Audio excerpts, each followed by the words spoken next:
Moitié des sans-abri des États-Unis. Devant cette bibliothèque à San Diego, Michelle Lewis travaille comme assistante maternelle. C'est son jour de congé. Ici, à la bibliothèque, on peut charger nos téléphones, on fait des siestes et on se sent à peu près en sécurité. Ils travaillent et pourtant ne peuvent pas se loger comme ce livreur. Il a 20 ans. Un studio d'une pièce avec un évier et un WC, c'est 1200 $. Et je gagne un peu moins de 1100 $ au maximum. S'il reste, c'est que le temps est clément en Californie. Sa voiture roule peu car l'essence est chère.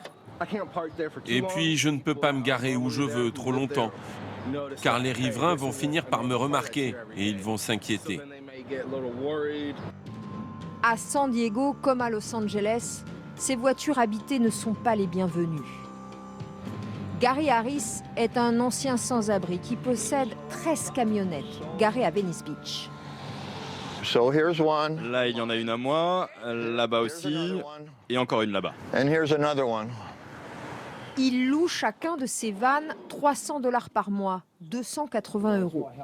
Un matelas, un peu de place et une règle, que le parking autour reste propre.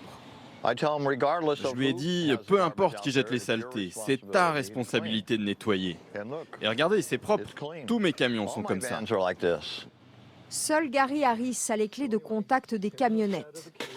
Le parking dans ces rues n'est pas payant, mais il est réglementé par la ville.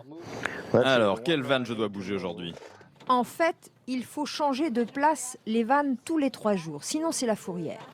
Selon un arrêté municipal, il est interdit de dormir dans sa voiture à Los Angeles. Mais Gary Harris a attaqué cette décision en justice. La justice a dit ces gens vivent dans leur voiture, c'est leur maison.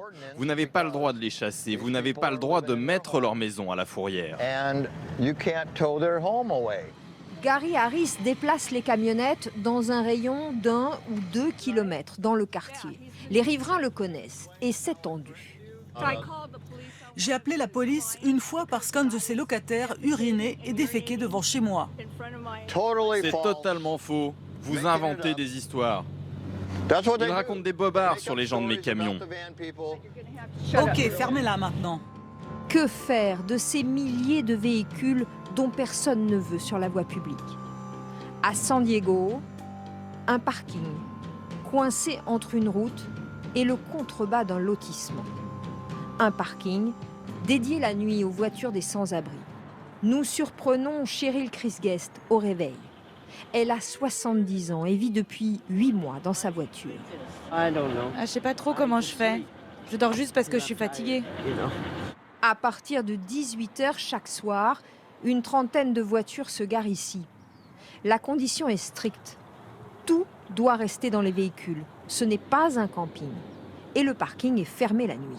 Au moins, on n'est pas dans la rue. On se sent en sécurité. Dehors, on nous a déjà cassé la vitre de la voiture et volé des couvertures et des affaires. C'est le soir que le parking s'anime. Un repas est parfois offert. Et puis, il y a des toilettes et un frigo à disposition. On peut stocker notre nourriture. Et comme ça, le lait et tout le reste ne s'abîment pas, puisqu'on vit dans nos voitures. Le parking est gratuit. Les sans-abri viennent autant de nuit qu'ils veulent. Tim Bradford est chargé de la sécurité. Le matin, il s'assure que les voitures quittent bien le site. Les voisins ne veulent pas qu'il y ait des gens ici la journée. C'est pour cela qu'il faut qu'ils se lèvent et qu'ils partent avant une certaine heure. Certains vont au travail, d'autres se gareront à nouveau dans les rues.